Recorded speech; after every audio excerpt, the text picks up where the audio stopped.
Welcome to, sorry. Welcome to the third edition of the National Virtual Leukemia Conference. This one-of-a-kind conference addresses the unique needs of the blood cancer community and offers the latest information, tools, and resources to help support Canadians touched by leukemia. The Leukemia and Lymphoma Society of Canada is proud to introduce today's presentation, how to actively participate in your care, the person at the center of the cancer experience. This is our closing session, and we are pleased to be joined by dear members of the blood cancer community. But before I present them to you, let me introduce myself. My name is Geoffrey Molle, and I am the Community Services Manager at the Leukemia and Lymphoma Society of Canada, and I will moderate this online event. I will be joined today by two of my colleagues, Natasha Sani and Colin Macmillan. We will also have the pleasure to hear four panelists. Christine Sutherland, social worker, and Phil Nguyen, registered nurse, are both working at the Ottawa Hospital. And we will also hear Monique, mother of McKenna, 14 years old, diagnosed in 2021 with AML, and Nadine Frisk, diagnosed in 2021 with B-cell ALL. We invite you to type your questions and comments in the Q&A box at the bottom center of the Zoom window throughout the presentation. An LLSC staff member will monitor the questions, and I will ask some of them to the panelists at the end of the presentation.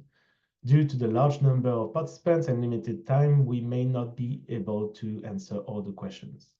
Today's presentation will be recorded, therefore you can rewatch it again on our website. As we come together from across Canada, we recognize that we are on lands cared for by many Indigenous nations. We honor the First Nations, Inuit, and Métis peoples whose deep connections to these lands enrich our community. We value Indigenous voices and are working to ensure they are truly represented in our leadership and staff. At the Leukemia and Lymphoma Society of Canada, our commitment to diversity, inclusion, belonging, and health equity guides how we work to support and uplift everyone affected by blood cancer. Are you looking for specific programs or resources, but not sure where to find them? We are here to help. You can connect with the community services lead in your area to receive personalized assistance and get connected to resources in your area. Reach out to us by calling toll-free 1-833-222-4884. We know that having a diagnosis of blood cancer can be very overwhelming, but know that you are not alone. There is a blood cancer community that is here to support you every step of the way. As mentioned earlier, you can access one-on-one support to help you navigate the blood cancer experience. We invite you to visit our website, bloodcancers.ca. Our goal is to better serve the community and offer an improved experience. On our website, you can find lots of worksheets to help you manage your healthcare contact list, medical history, immunization record, daily medication log, food intake, etc. We also have a self-reflection journal to help manage stress, solve problem, etc. All these tools can be downloaded for free on our website, bloodcancers.ca. We launched in October the LLSC's Travel to Treatment study. This study is to measure and quantify how traveling for cancer treatment affects individuals and families.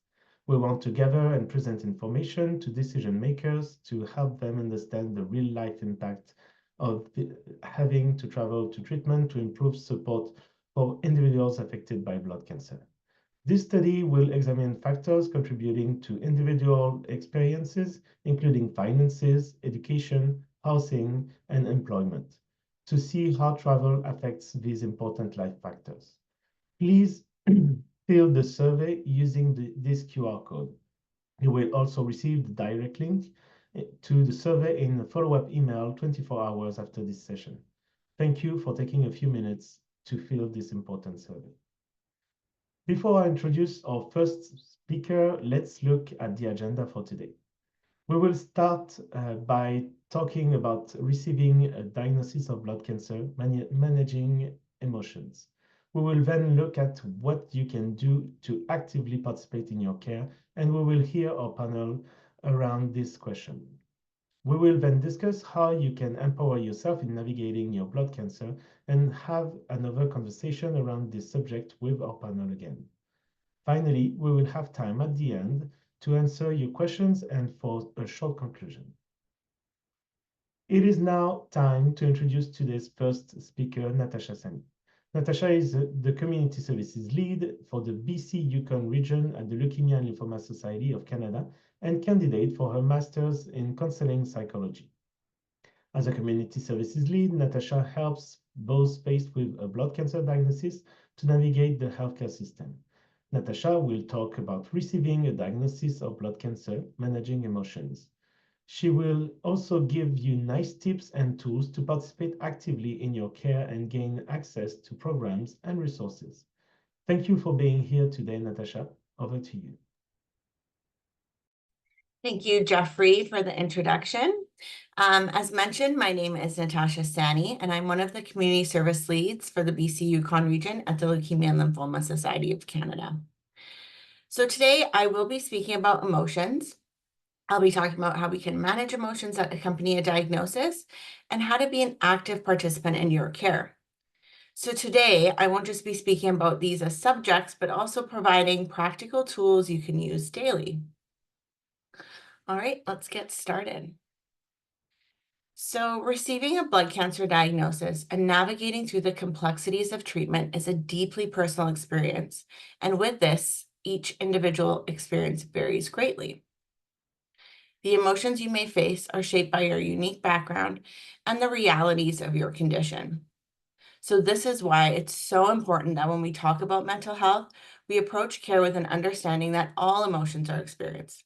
Whether they manifest for you as hope, fear, anger, or sadness, all these emotions are valid and they are okay to take up space.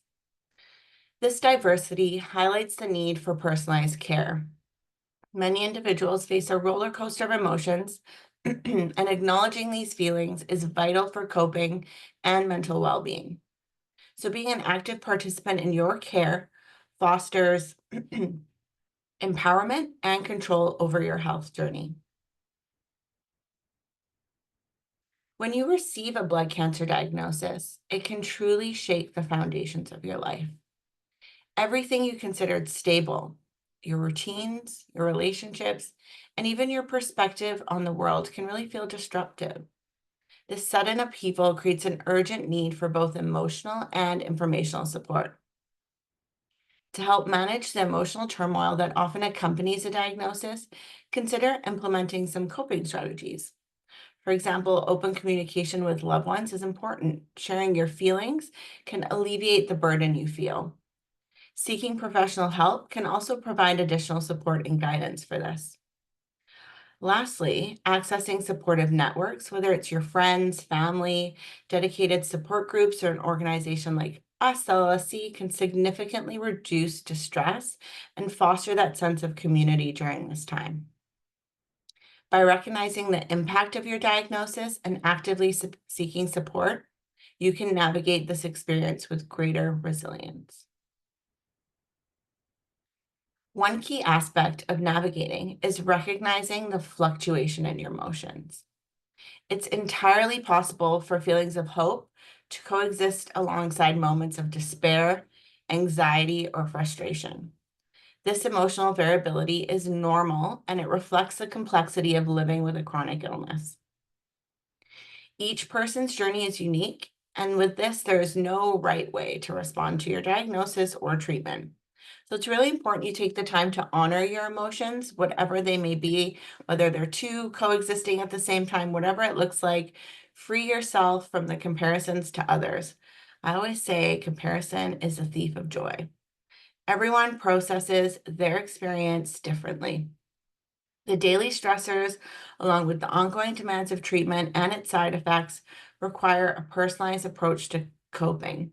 So adaptation is key, and developing coping tools that work for you and your mental wellness is important. So let's have a look at anxiety and depression. So both of these, anxiety and depression, are prevalent during treatment and survivorship. So it's it's important to be vigilant and identify the signs early. For example, persistent sadness, a loss of interest in activities, or an overwhelming worry. And these are talking about when it's really impacting your daily life. These are all indicators that support might be needed. Understanding how blood cancer diagnosis affects your psychological state is key in recognizing when to reach out to help. So building that self-awareness. The emotional toll can vary from person to person, but acknowledging these feelings is the first step toward managing them. And seeking help is a sign of strength, not weakness. So whether through talking to a professional, confiding in a loved one, friend, accessing a support group, taking that step can lead to significant improvement in your well-being. Remember, you deserve to prioritize your mental health just as much as your physical health. So some practical strategies, you can reach out to for support from your healthcare team who can provide access within the hospital to psychosocial supports, a counselor, or recommend internal support groups. Incorporating mindfulness and relaxation activities, staying physically active with exercises like going for a walk, doing some yoga. These can help boost your mood. Also establishing healthy routines. Most important is good sleep hygiene, and a balanced diet is key. So when looking at mindfulness practice, things like meditation and breathing exercises can help support you and reduce anxiety. Journaling is also a powerful tool that serves as an effective outlet for emotional expression. This can help you process putting that pen to paper, processing those complex feelings, and gaining clarity and that self-awareness during treatment. Lastly, and I'll probably emphasize this quite a bit, is building that strong supportive network, whether it's through family, friends, peer support groups like the LLSC's virtual support group. This provides essential emotional reassurance, and it reduces those feelings of isolation. By integrating these strategies, mindfulness, journaling, and support, you can work towards empowering yourself to take control of your mental health. At the LLSC, we are here to support you in navigating your diagnosis with our one-on-one personalized support. When you reach out to us, we listen attentively and compassionately to the challenges you're facing. We'll guide you to information that's specific to your blood type or treatment, blood cancer or treatment, helping you feel more informed and empowered. Additionally, we assist you in organizing your care. So that means ensuring you have the tools to manage your health effectively, look for services that might be beneficial for you along your journey as well. Remember, it's essential to ask for support when you need it. Prioritize your mental health. Build that strong foundation to equip you with the resources as you navigate your experience. All right, so next, I'd like to kind of dive into active participation a little bit and what that means, and how it can enhance your sense of autonomy, and build that empowerment through your blood cancer experience. So first, let's talk about the why. So why does participation matter? Well, it is important in helping you understand your treatment and ensure you regain control during this time. And most importantly, it supports open communication between you and your healthcare team. So let's begin by discussing open communication. What does it mean? Establishing strong communication with your team allows you to ask questions when you're uncertain and share any changes in your emotional state, your symptoms, or your side effects. Through this open dialogue is crucial to both you and your team, as it helps everyone to effectively understand and navigate your blood cancer experience. To facilitate this communication, consider bringing a list of questions to appointments, taking notes during discussions, or having a caregiver or support person along with you to help you remember important details. This way, you can ensure that your voice is heard and your needs are fully addressed. I'd like to share some resources we have Oh, I think I switched my slides here. So staying informed and embracing this new learning about your diagnosis is a key component to managing your care. You can start by learning about your specific type of blood cancer and its treatments. You can speak to us at the LLSC and your healthcare team to find reliable resources where you can gather accurate information. Next, education. So educate yourself about the various treatment options available and understand the benefits and side effects of each treatment. This can empower you to make informed decisions in your care. If you ever feel uncertain, remember that seeking a second opinion is completely acceptable and it can provide you with additional confidence in your choices. Lastly, tracking your health. It's essential. Keeping a personal health record, whether it's a journal or using like our app, you can monitor your symptoms, your side effects, and your emotions. This not only helps you stay organized, but it also enables you, again, to communicate effectively when you go to meet your healthcare team. This ensures that your care is tailored to your unique experience.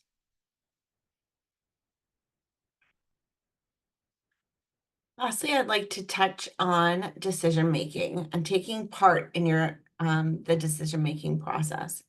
So understanding your treatment plan is important so you can make sure you're asking your doctor to clearly explain the treatment goals, how they fit into your overall health strategy. By gaining this clarity, it's going to help you grasp that purpose behind each step of your treatment. Informed consent is another crucial aspect. So before agreeing to any procedure, ensure you fully understand the risks, benefits, and alternatives. And don't hesitate to ask questions until you feel comfortable and understand the information provided. And finally, remember to advocate for yourself throughout this process. Speak up about your needs and concerns, or consider having a trusted family member, friend act as your advocate. This support can help ensure your voice is heard and that your preferences are respected in all aspects of your care.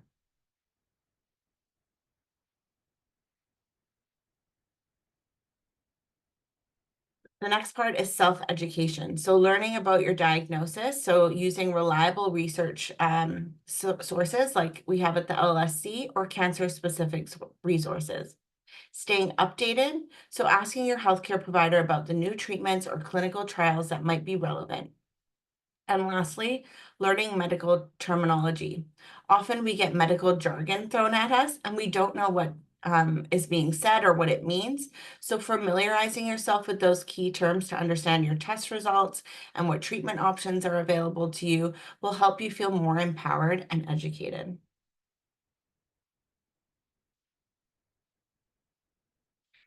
So here I just wanted to share some of the LLSC resources we have to help support with this. So from our contact list to questions to ask your loved one, your healthcare team, we have some disease booklets and psychosocial support tools as well, which leads you to staying informed, educated, and we also provide this in all different formats. So whether it's video, podcast, or written, you have access to all of that through our resource library. And then I mentioned it a little bit earlier. I wanted to highlight our Health Manager app. It's a great tool that you can carry with you in the pocket on your phone and help support you in tracking and monitoring your symptoms, side effects, your food and water intake. It also has a section for you to jot down questions that may come up for you to ask your healthcare team. And in addition, it allows you to grant access to a caregiver who can help support in tracking and note-taking. And this app is available for free in iPhone and Android app stores.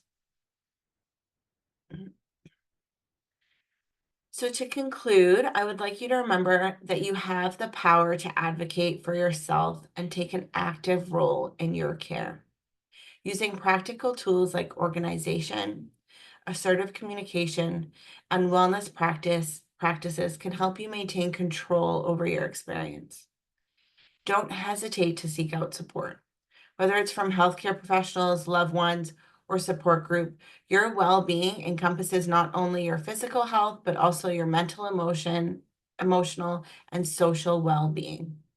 So make it a priority to reach out to your healthcare team for guidance and continue to be proactive in your care decisions. By doing this, you're empowering yourself to navigate this experience with confidence and strength. Thank you for being here today, and remember, you are not alone.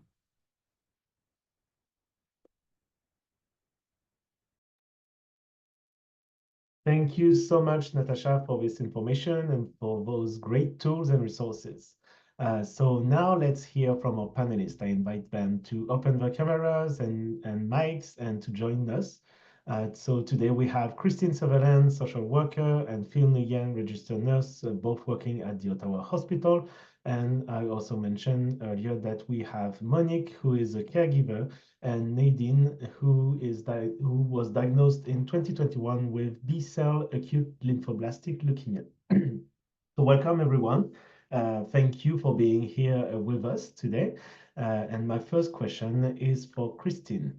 As a social worker, you provide a unique support to the blood cancer community. So what do you think is the most important form of support you can provide to affected individuals and caregivers? Thanks for the warm welcome. So I'm a social worker with the stem cell transplant team at the Ottawa Hospital. My primary role is assessing psychosocial factors that might impact a patient's ability to cope with their diagnosis and treatment. So to break that up a little bit, psychosocial factors could be anything like mental health, family dynamics, their support system, their financial stress they might be experiencing, cultural aspects, etc. And I would say I have two major forms of support.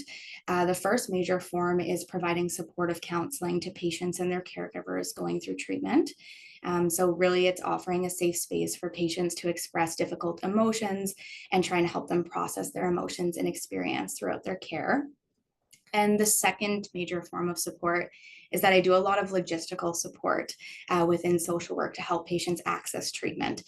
So that could include things like making sure patients have access to transportation resources, potentially accommodation for patients coming from out of town, advanced care planning resources, helping patients navigate the complex income supplements out there, different financial resources, and just overall assistance navigating the healthcare system. Thank you, Christine. It really shows that everybody should have a social worker in their life, and especially in the blood cancer experience. So thank you. Now, what about you, Phil? As a nurse practitioner, again, you are offering a unique kind of support to the blood cancer community. What do you think is the most important form of support you can provide to affected individuals and caregivers? Hi, everyone. I'm Phil. I'm a registered nurse, like Geoffrey mentioned. I also work on the inpatient transplant ward. So I essentially care for patients who are admitted to the inpatient ward while in hospital, where patients stay overnight for various reasons. As an inpatient nurse, we are regarded as kind of like a jack of all trades. We often help to support both the patient and their caregiver through practical, emotional, physical, and psychological needs. So whether it's helping to explain and clarify why you're taking your medications or helping you to understand your treatment plan, we are here to help, but most importantly, be a listening ear. We can also help you connect to various resources as well as various members within your circle of care, such as the physiotherapist and social worker, amongst other people as well. Thank you, Phil. So now let's move to our members of the community. So let me introduce Nadine Frisk. Nadine is one of our LLSC ambassadors. In 2021, she was diagnosed with B-cell acute lymphoblastic leukemia and relocated from the Okanagan to Vancouver for 10 months to undergo treatment and a stem cell transplant. Nadine is grateful for all the LLSC resources and support along her healing journey and pays it forward when possible through chairing the LLSC's travel to treatment committee and being a patient partner on the LLSC Quality of Life Grant Review Panel. So Nadine lives in Vernon with her husband Toby and enjoys the Okanagan outdoors as much as her cancer-related fatigue allows her. So Nadine, again, thank you for being with us. Tell us, as a person touched by blood cancer, what is the #1 tool or action that you used and that helps you take control of your care? Thank you, Geoffrey. My #1 action was self-management. I approached my blood cancer journey like a project and elected myself as manager. So imagine within a few hours of receiving my ALL diagnosis, I was admitted into Vernon Emergency, and 30 hours later, I was airlifted to Vancouver General Hospital and placed on the BMT ward in strict isolation, away from the support of my husband, family, and friends for my first month of treatment. During the initial days, I felt like my life was spiraling out of control in a downward spiral at the destructive speed of a tornado. I knew I couldn't control the cancer, but I realized very quickly I needed to take control of my journey, however, whenever possible. I decided to be an active participant on my care team and to also lead the team. This is my life, my body, and I would not just hand it over to my care team to make all the decisions that would ultimately direct my outcomes and my future quality of life.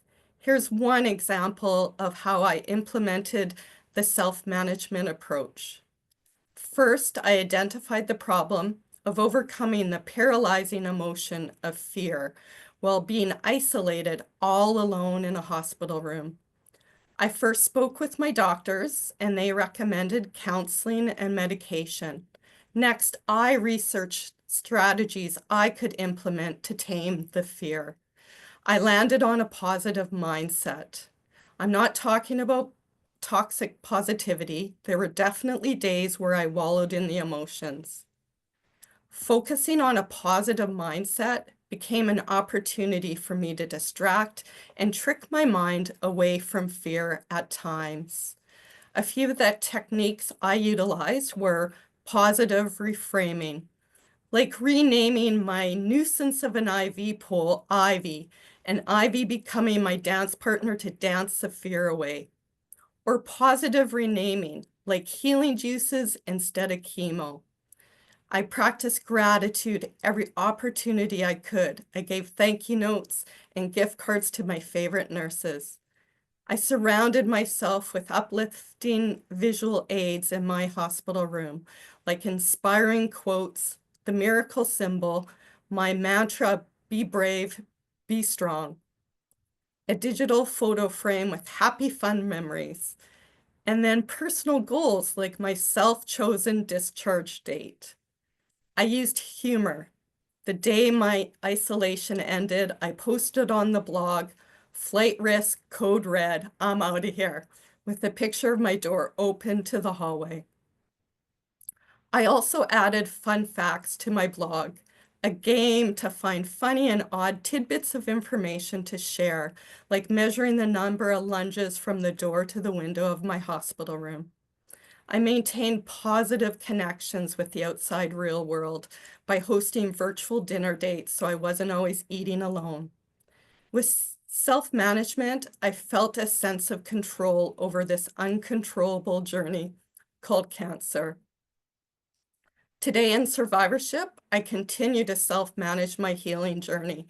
It's my responsibility to be aware of my unique needs and then figure out how to meet those needs. Wow, thank you, Nadine. This is a very empowering and inspiring approach. So thank you for sharing that.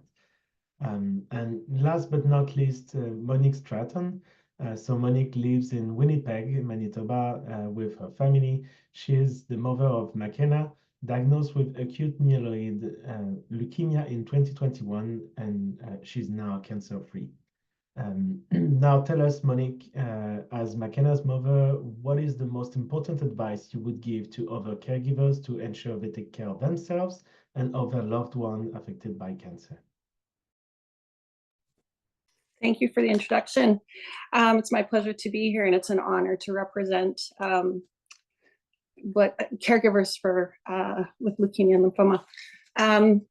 I would have to say that as a parent caregiver, it was somewhat difficult to find resources in our situation. We were diagnosed in the peak of COVID, and so, as Nadine mentioned, under strict quarantine orders. Luckily, as she's a pediatric patient, a parent was allowed to attend and be by her side all the time. So I stopped working. I dedicated myself to taking care of her in the hospital, where my husband was at home raising our teenage son and taking care of, work and household duties. For me, my experience was that it wasn't about me. This was my child. And although I felt incredible amount of stress and fear and pain and anxiety, it was about her. So for me, I needed to find a way to put on that happy face and be the strength that she needed in those times in order to get through something that she really couldn't come to understand. Through the help of our amazing team at the Children's Hospital of Winnipeg, the Children's Oncology Group doctors, CK5, the Cancer Ward, Health Science Center, I had plenty of support while I was in hospital with her. It was when I got out, when she got out, and when I got out, that the full impact of what happened to me during this time actually was. And it was a significant social and psychological hit for me. We are now 3 years out from diagnosis. It's amazing how much has happened in that amount of time, yet it feels like it was yesterday. And I'm still working on it.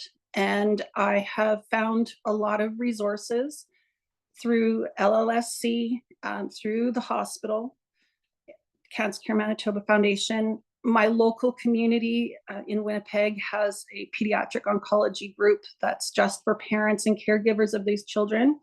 And we've all been through it. Now we are here to support other families that are going through these experiences. And through our pain, being able to provide a purpose and advocate for our children and just to take care of oneself. It's hard to put yourself in that position at the time when you're caring for your child, but it's the most important thing that you can do for them is to take care of yourself.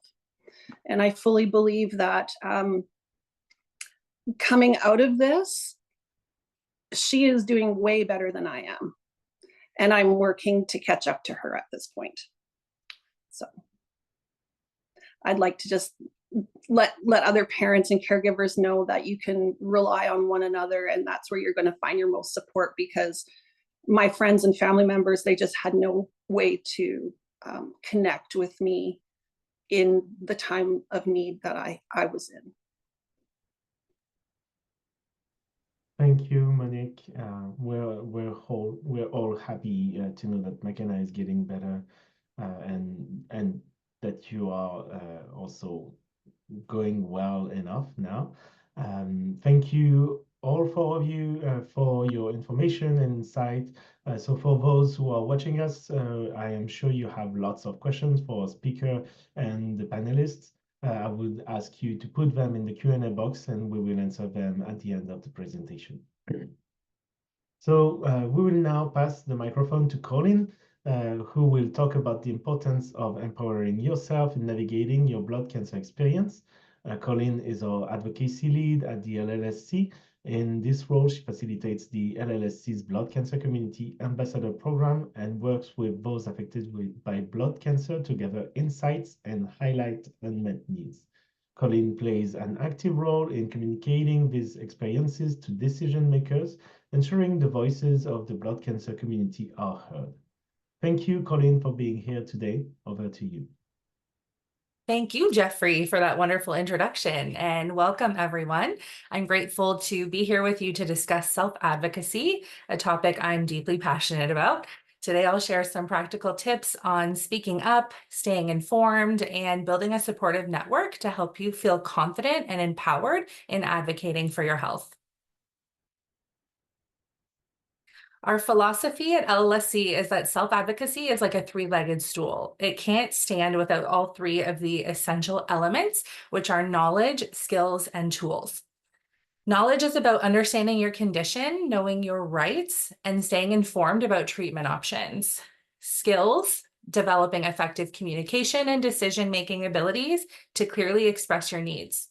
And tools, accessing resources, support systems, and navigation assistance. And these are what I'll be talking about today. LLSC is dedicated to helping you develop these three crucial components for successful self-advocacy, and I'm here to help you strengthen each of these elements. So what is self-advocacy? Self-advocacy means speaking up for yourself, understanding your rights, and actively participating in decisions about your care. It ensures that your voice is heard and that your needs as an individual shape your treatment plan. You're not just a person affected by blood cancer. You're a person with a whole life beyond this diagnosis, and your experiences, values, and priorities matter and should guide your care. Informed, confident engagement with your healthcare team can help you get the best possible outcomes. Self-advocacy is crucial because it improves communication. By expressing your concerns and goals, your healthcare team can better understand your needs. It ensures personalized care. Sharing your experiences and preferences helps tailor treatments to fit your life. And it enables informed decisions. Asking questions, seeking second opinions, and understanding your options empower you to make decisions that lead to better outcomes and greater satisfaction with your care. Let's talk about some practical tools for self-advocacy. Number one, be proactive. This can be difficult for some people, but healthcare providers are just people like anyone else. Don't hesitate to ask questions about your care and treatment options. If something isn't clear or you have concerns, speak up. Your voice matters. Understand your rights. You have the right to request a second opinion or to decline treatments if you're not comfortable with them. Knowing your rights empowers you to take control of your care. And know that requesting a second opinion is often encouraged. Seeking another perspective, especially for major decisions, can provide valuable insight and help you make informed choices. And prepare for conversations. Bring a friend or a family member to appointments to help you with asking questions, offering support, and taking notes to ensure that nothing is missed. Here are a few tips to help you advocate for yourself more effectively. It's easy to feel overwhelmed during appointments, so write down any questions or issues you want to discuss before your appointments to help ensure nothing important is overlooked. Keep records. Ask for copies of your medical reports, treatment notes, and communications with your healthcare providers. Having everything documented can help you track your progress and make informed decisions. And again, bring a support person. Don't feel like you have to navigate this alone. A trusted friend or family member can help you ask questions, advocate on your behalf, and ensure you get the support you deserve. Knowing your rights is essential to having a voice in your care and being treated with respect. And here are some key rights to remember. Informed consent. You have the right to understand the risks, benefits, and alternatives of any treatment, allowing you to make informed decisions about your care. Access to medical records. This information is yours. Reviewing your records can help you stay informed and active in managing your care. You have the right to participate in decision-making. Your preferences and values should be considered. Your voice should be central in shaping your care path. And respectful care. You deserve to be treated with dignity by all healthcare providers. This is a fundamental right and contributes to you having a better overall experience. Asking for a second opinion. It's okay and sometimes essential to ask for a second opinion, and I can't stress that enough. Here's what to remember. When to ask. If you're uncertain about your diagnosis or your treatment plan, or you need more information before making a big decision, a second opinion can bring clarity. How to ask. Simply express interest in hearing another perspective. You can ask for a referral to a specialist or another provider, and most doctors value and support this choice. And why it's important. A second opinion can confirm your diagnosis, present new treatment options, or offer you peace of mind, helping you make informed and confident decisions.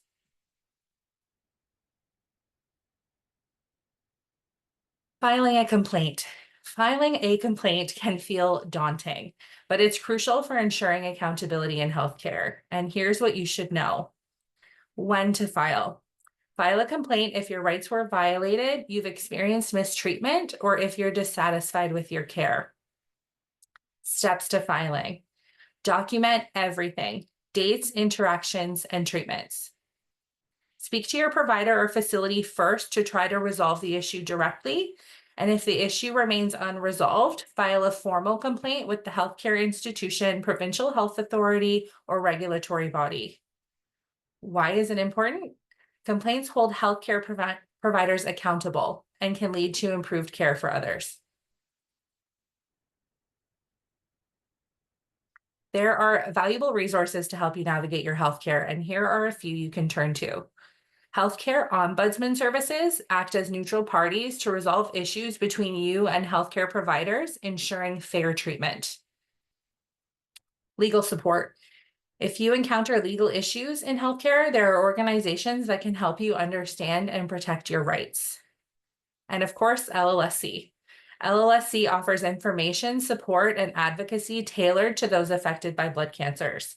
Reach out to your community services lead for guidance and local resources. As we wrap up, remember that self-advocacy means taking charge of your health and making sure your voice is part of every care decision. Empower yourself. Your preferences matter. Advocate for your needs confidently. You are your own best advocate. Trust yourself to ask for what you need and be involved in your care. And we're here to help. Reach out to LLSC for one-on-one support anytime. We're here to guide you. Thank you everyone for being here today. I really appreciate your time and attention. Thank you so much, Colleen, for sharing your passion for advocacy and offering advice. So we will now hear back from our panelists. I invite them to open their cameras again. And this time, my first question will be for Monique. Do you have an example where you had to advocate for your loved one? What was the situation and how did you handle it? Well, to come up with just one is going to be hard, because as a parent caregiver, from the minute diagnosis occurs, your advocacy and begins. She was 12 years old and completely unable to make decisions for herself. So that's where, we came in. In particular, I would have to say the biggest thing that I found helpful for her in our situation was ensuring that she was included in all aspects of her care, from diagnosis through all of her treatment. She fortunately had an amazing team of doctors who deal strictly with pediatric cancer patients. So they are all very amazing people who are able to connect with the children, even from a very, very young age. So that was not an issue. And I am just so grateful for the team that we have here in the city. And I imagine it's the same across the country. For her, she was very, very sick through all of her treatment. And one of the biggest things for her was her nausea and her inability to keep anything down. And a lot of medications were tried, and through the journal keeping and conversations with her team and keeping track of, the times that she was being administered these medications, I was able to identify what was working for her the best at certain times with certain specific medications that she was receiving. Her diagnosis was treated with the same type and level of chemo that an adult AML patient would receive. So the level of toxicity to a child's growing body is very different than that to an adult. It impacted her in a lot of different ways. Another major area that I felt was very important to step in was fertility preservation. So because she was 80%, 86% blasts upon diagnosis, it was chemo started 2 days later. So there was really no time to develop a plan for fertility preservation. But we were able to get on a pediatric gynecologist on board who came in and sat with us and her treatment team, and we came up with a plan. She had not yet reached puberty, so I was informed that it was, best case scenario for her, and we figured it out. And 3 years later, we seem to be on a good path, and her hormone levels are coming back up, and I think with any luck, she will be just as capable of having children as any one of us is able to at this point in her life. Thank you, Monique. I really liked what you started with, the fact that even though she's young, she needed to be involved in her own care and to be able to advocate at least to you so that you can advocate for her. This is something that we don't always consider, especially for pediatric. So thank you, Monique. Thank you. Now, what about you, Nadine? Do you have an example where you had to advocate for yourself? And again, tell us what the situation was and how you handled it. Mm-hmm. Thank you again, Geoffrey. And yeah, I too had a hard time narrowing it down to one case of being a self-advocate, but I landed on this example. When I was discharged from VGH after my stem cell transplant, I was required to have weekly blood draws to closely monitor my blood counts. So imagine week 1 at home and having to stand outside for hours waiting in the queue to see a lab tech. I was freezing and shivering, even with the blanket, toucan gloves I'd brought with me. I'd lost over 20 pounds and had no body warmth. The cold air irritated my lungs. I was still treating a serious fungal lung infection that had me on oxygen only a few months prior. I was scared the cold, crisp air would negatively impact my fragile lungs. I felt vulnerable standing in a lineup with people who were crowding my social distancing bubble. I was still severely immune compromised, and I needed to be hyper cautious to avoid another hospital admittance. Even masked up, I was extremely nervous about others being in my personal space. I was exhausted. This was the longest I'd stood after months of being hospitalized, confined to a bed. I had come prepared with a chair, but I still became weak on my feet every time I had to stand and move my chair forward in line. I was overwhelmed with stimulus, the sounds of cars racing by in a busy intersection, the strong personal sense of those crowding me in line. The group of angry and impatient individuals were complaining that they had to wait hours for a blood draw. I had been held up in a hospital room without much stimulus for almost a year, so I had a headache from my brain trying to comprehend everything going on around me. It caused my anxiety to elevate and my heart was racing. When I finally got inside, after over 2 hours of waiting, the staff were grouchy and unsupportive. I strongly advocated for myself to be able to schedule an appointment and skip the queue, but no one listened. No one was sympathetic. I felt angry and very emotional. I was wiping away tears after my possible solutions fell on deaf ears. According to everyone I spoke with, I would be required to wait in line outside every week. I felt defeated, hopeless, and terrified about how I was going to manage this for the unforeseen future while staying healthy. Then by fluke the next day, I was at Vernon Hospital for tests and noticed the outpatient cancer center. I stopped by, explained my cancer diagnosis, my treatments, and advocated for myself to do weekly blood work through the center.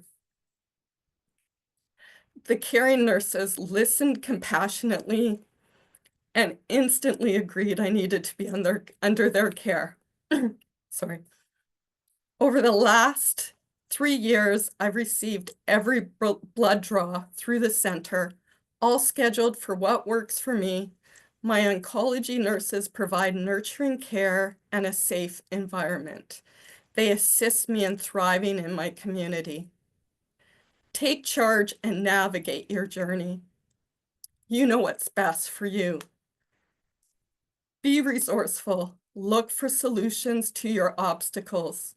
Get clear on what you need to thrive, then ask and ask and ask again for what you need. I really can't imagine how things would have gone if I hadn't advocated for the support of the outpatient cancer center. Advocating is not easy, but it is empowering, and you do feel a sense of control. Thank you. Thank you, Nadine. When we think about advocacy, we generally think about big things like advocating to the government, and it's nice to hear you giving examples such as just asking for a blanket, asking for having an appointment instead of doing the line, and also find other ways to do things, as you mentioned, finding another resource where you can have your blood test done. It was a really nice way of avoiding the problem and advocate for yourself to another resource. So thank you for that example. So now let's hear from Phil. Phil, as a nurse, I'm sure it happens a lot to you that people are coming to you to advocate for their right. Do you have an example where you had people coming to you for advocating? What was the situation, and also what kind of support you were able to provide to them? Sorry. I think Nadine and Monique, I think you guys said it best. Advocacy is so key. And so with that being said, as nurses, our role is to kind of pave the way to help you with your advocacy choices.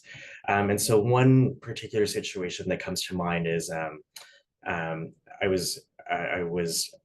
I can think of was an example where a patient needed help advocating related to when a patient needed advice and didn't know what to do in terms of treatment options. And so as a nurse, I often get patients approaching me and asking me, what do you think I should do? What would you do? And in cases like this, I try to remind the patients that we can help your caregiver by with decision making by helping you to identify what your needs are and what is most important to you, rather than us telling you and dictating what your care should be. And so we recognize that everyone's background shapes them in being who they are, and as such, each individual values different things. And so our job isn't to make these decisions for you, but rather to help you see different perspectives that you may not have thought about in order to help you make the best possible informed decision. Perfect. Thank you, Phil. Before I comment, let's go to Christine. Also, as a social worker, you also are advocating for people, or people are advocating for their right to you. So do you have a situation, an example about that? Yes, thank you. I also just want to echo what Phil said. Nadine and Monique, thank you for sharing your personal stories. I think those are the most valuable. The patient experience is always the most valuable. So thank you for that. I will also share a story. As you can imagine, as a social worker, I help advocate for patients in many different ways, often in very direct ways that you might expect, like writing advocacy letters for disability claims or insurance, accessing different funding models, and access to resources. So I do a lot of advocacy in that sense.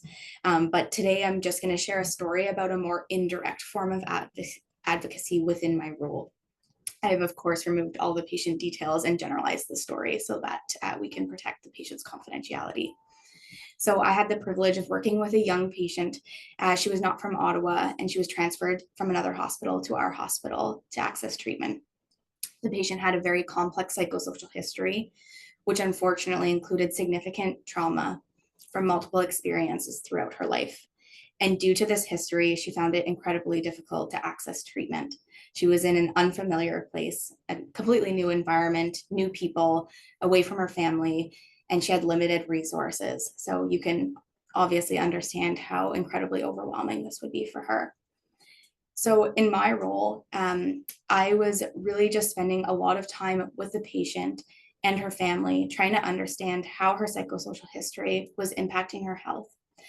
I also, with her consent, reached out to her community workers and her previous social workers, the people that knew her best, to best understand her situation and what was going to be helpful for her transferring to us, and more importantly, what had been unhelpful in the past, so we don't repeat any mistakes that had been made before.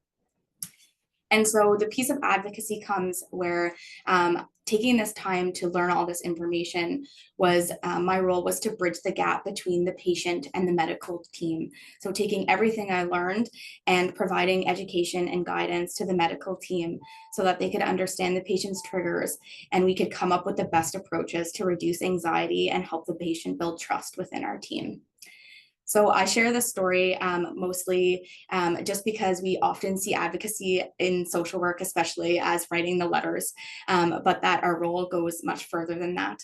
But also to remind patients that there's a lot of times where you're not in the space to directly advocate for yourself, and that's okay. And that's when you need to lean on your family members, your friends, and allied health, such as social work or other care providers, to help advocate for you. Thank you, Christine. It's really nice to see that advocating is complicated, but everybody can have access to professionals who are also here to support you. So a social worker, nurse, most of the time, even if they don't have the time to do it, they find the time to help you. And I think that Phil and Christine are showing great example of the support that we can get from the professionals. So thank you for being here. It takes a whole team to take care of a patient. So, wow, this was great information. Thank you all for sharing your expertise and insight with all of us. Now it's time to open the floor for the questions from the participants. So again, I invite you to use the Q&A box to ask your questions. While you are doing that, we have already received some questions in advance. You remember when you were registering for this event, you had the opportunity to ask questions. So I have some on the side. I will start with that while you are writing your own questions. So my first question is for Colin. Colin, you talked about asking for a second opinion, but how best to ask my current, that's somebody who's asking that, how best to ask my current hematologist, who is not a specialist, for a referral to an MPN or other blood cancer specialist? Okay, yeah, good question. So to ask for a specialist referral, just approach it respectfully and focus more on wanting more specialized insight and not dissatisfaction with your current care. So you could say something like, you've been really helpful so far, but since this blood cancer type is pretty specialized, could you refer me to a specialist who focuses on this area to explore any other options? So it just frames the request as more collaborative. It shows that you have appreciation for your current care while also advocating for specialized expertise. And if your hematologist hesitates, you might want to add that seeing a specialist could ease your concerns and just help you feel more informed about all your options. Perfect, thank you. Another question is for Monique. This time, is there something you would have done differently in supporting your daughter?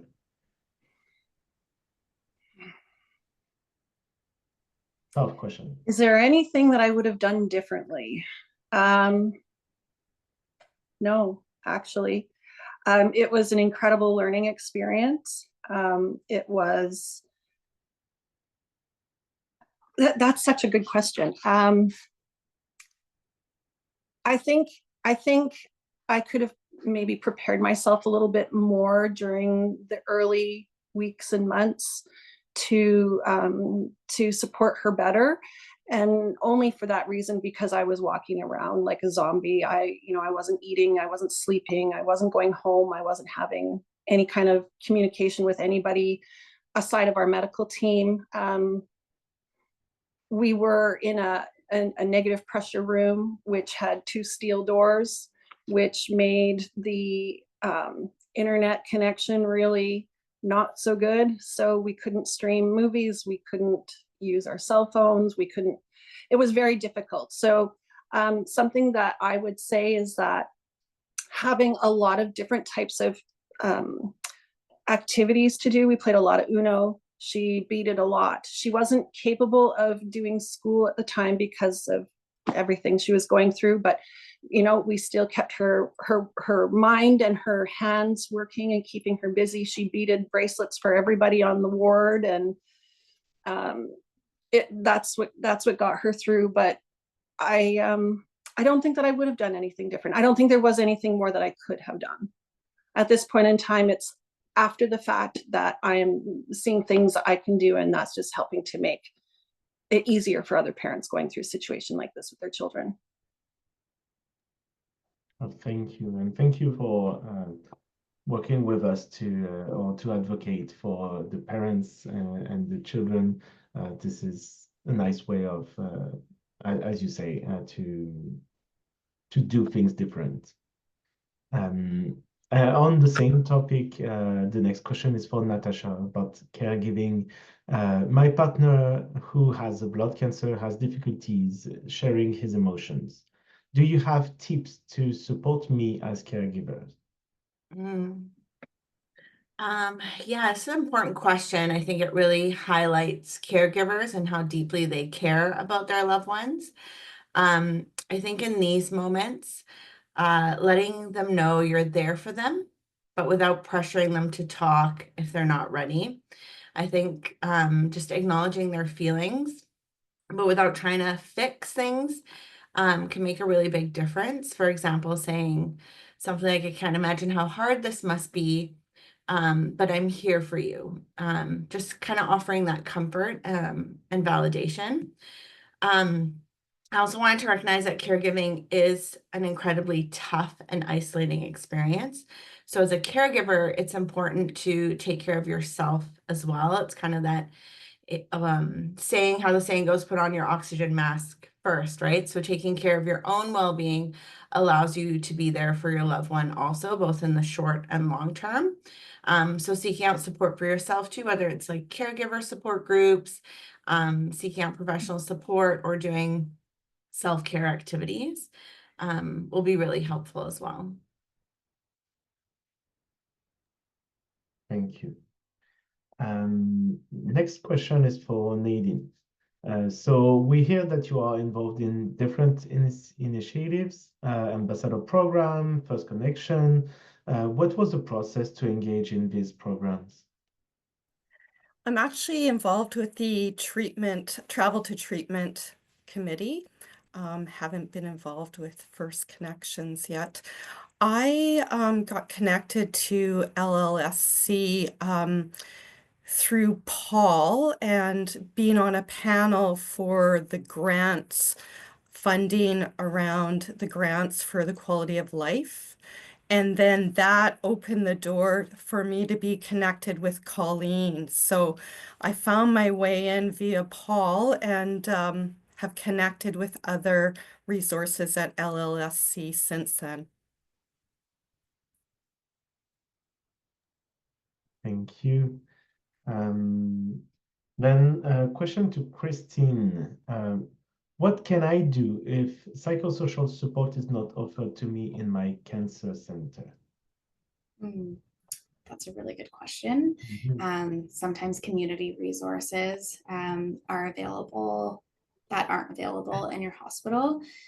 So maybe connecting with a nurse might be aware of it, or navigator. Sometimes hospitals have navigators that can help you.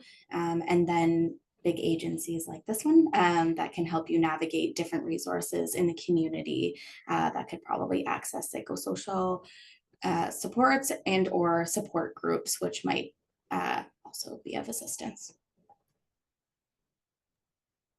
Thank you.